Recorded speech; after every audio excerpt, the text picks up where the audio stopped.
बोलो जयकारा बोल मेरे श्री गुरु महाराज की जय। सभी गुरुमुख प्रेमियों से जय सच्चिदानंद। आज सभी गुरुमुख प्रेमी ये जान पाए हैं, महसूस भी कर रहे होंगे और दिल में एक बहुत बड़ी खुशी महसूस कर रहे होंगे कि श्री आनंदपुर दरबार की आधारशिला रखने वाले श्री आनंदपुर दरबार की रचना रचाने वाले श्री 108 श्री प्रथम पातशाही जी श्री परमहंस दयाल महाराज जी को दुनिया के हर कोने में याद किया जा रहा है। आप संत रूप में पार ब्रह्म परमेश्वर प्रकट हुए, अनामी लोक से अरसों से चलकर फर्श पर कृपा फरमाई और देश के विदेश के विश्व के कोने कोने में भक्ति की अलौकिक ज्योति जलाई।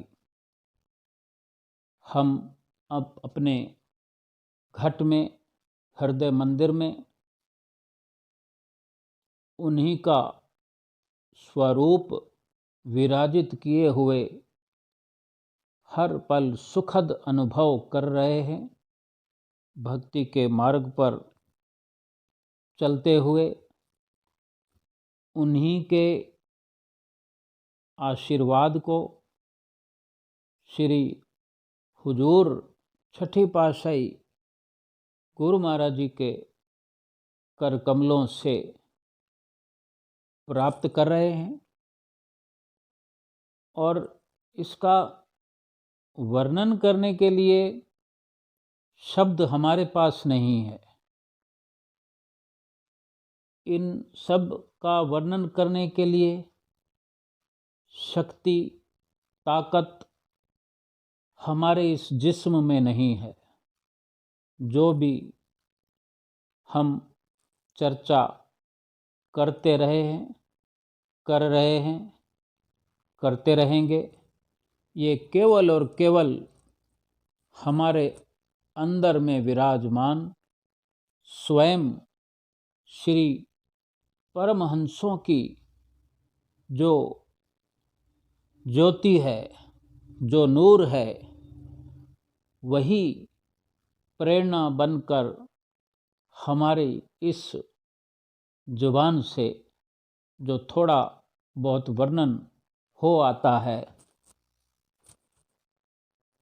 ये केवल और केवल आप जी की कृपा का प्रसाद है, आपकी मौज है, जिसे धुर दरगाही मौज भी कहा जा सकता है। हम किसी काबिल न थे, काबिल बना दिया परमहंसों ने। हम केवल और केवल एक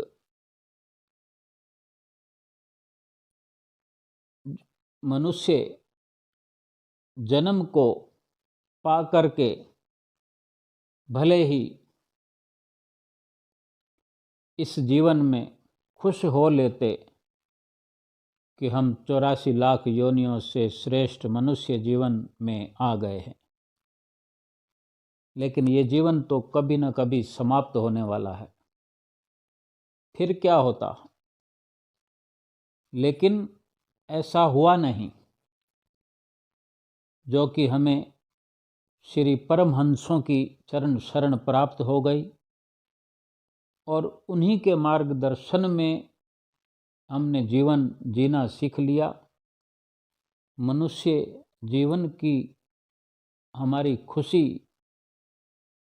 करोड़ों गुना बढ़ गई जब मनुष्य जीवन की महत्वता को आप श्री परमहंसों ने हमें समझा दिया और समझा रहे हैं और समझाते रहेंगे, और हम उनके बच्चे बनकर, शिष्य बनकर, सेवक बनकर, प्रेमी बनकर समझते रहेंगे। अहो भाग्य हैं हमारे जो हमें श्री आनंदपुर दरबार मिला, और सौभाग्य है हमारा जो श्री परमहंस अवतार मिला। हम अपने भागों की सराहना ही नहीं कर सकते अपने मुख से, अपनी जिबा से, क्योंकि सराहना कितनी करेंगे, शब्द कम पड़ जाएंगे। जिसके जीवन में भगवान संत रूप में, जिनका साथ देने के लिए बाहर में, घर में और घट में विराजमान हो, वो ऐसे भागों की कोई भी गुरुमुख प्रेमी अपने मुख से वर्णन नहीं कर सकता। ये केवल महसूस करने की बात है। हम जितना अपने आप को सौभाग्यशाली समझें उतना कम है। श्री परमहंस दयाल जी, श्री पहली पातशाही गुरु महाराज जी, जो कि शुरुआत में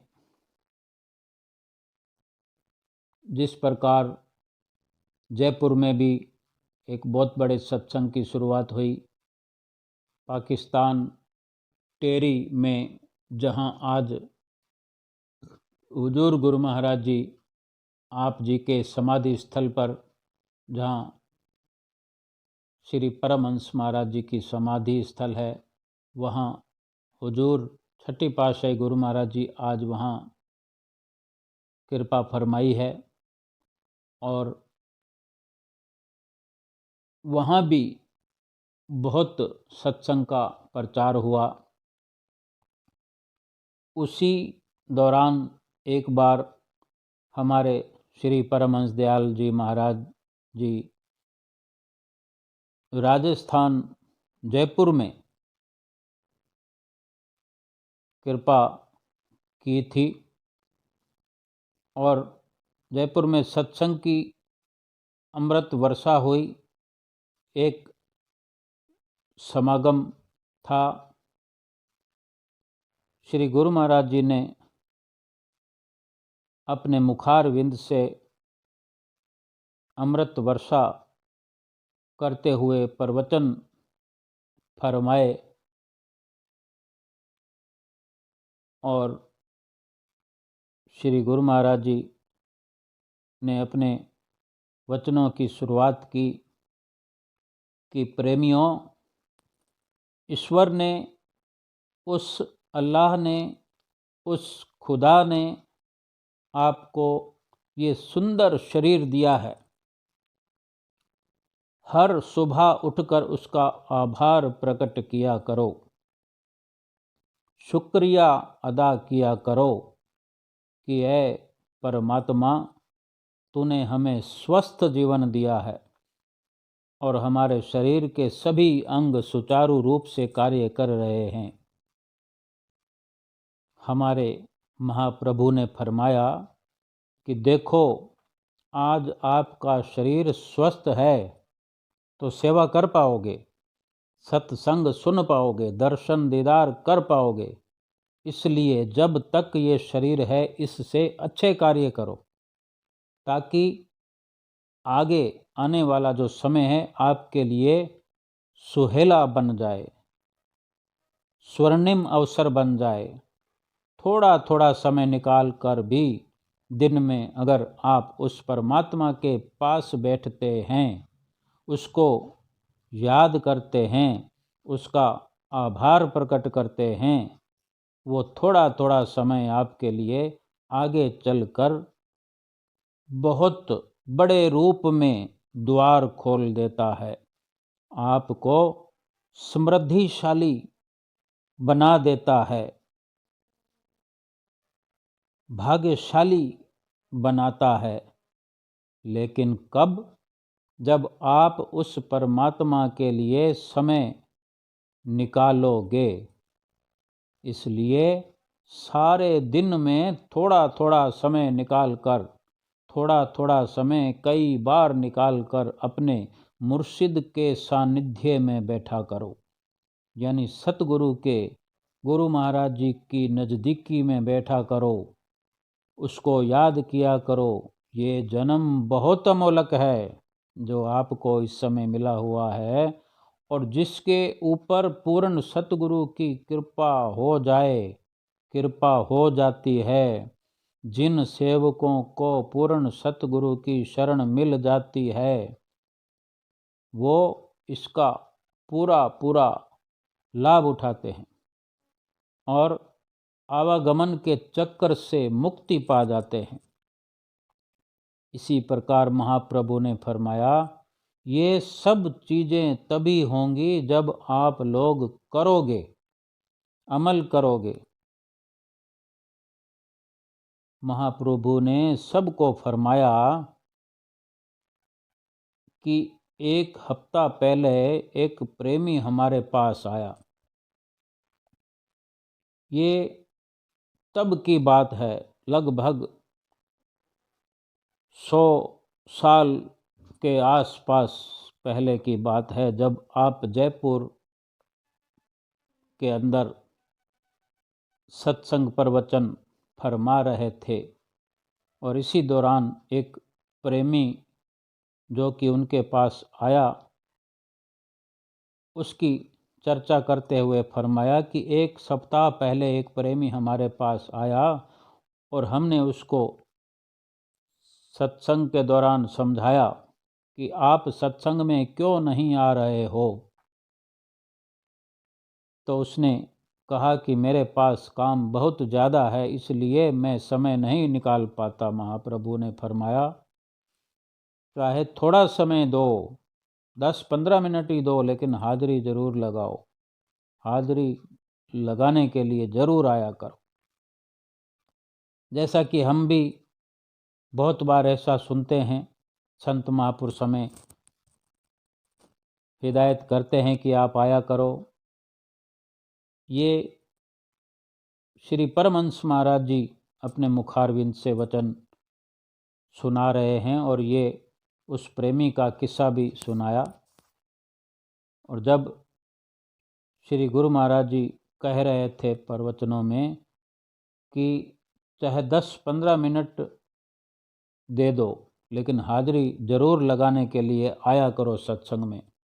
सत्संग के अंदर तो उस वक़्त उस प्रेमी ने सर हिला दिया कि ठीक है, जैसे हम सर हिला देते हैं, लेकिन फिर वही कार्य करते नहीं हैं।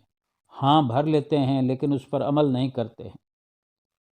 और उसी दिन उसने सिर हिला दिया और माथा टेक कर इस प्रकार चला गया।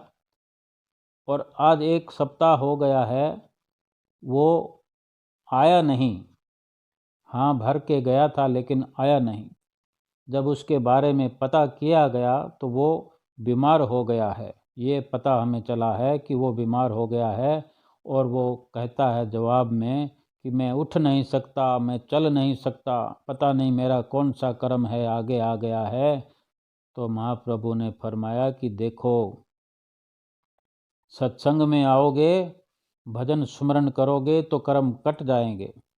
अगर बिल्कुल ही छोड़ दोगे तो ये कर्म आपके ऊपर हावी हो जाएंगे और आपको दबोच लेंगे।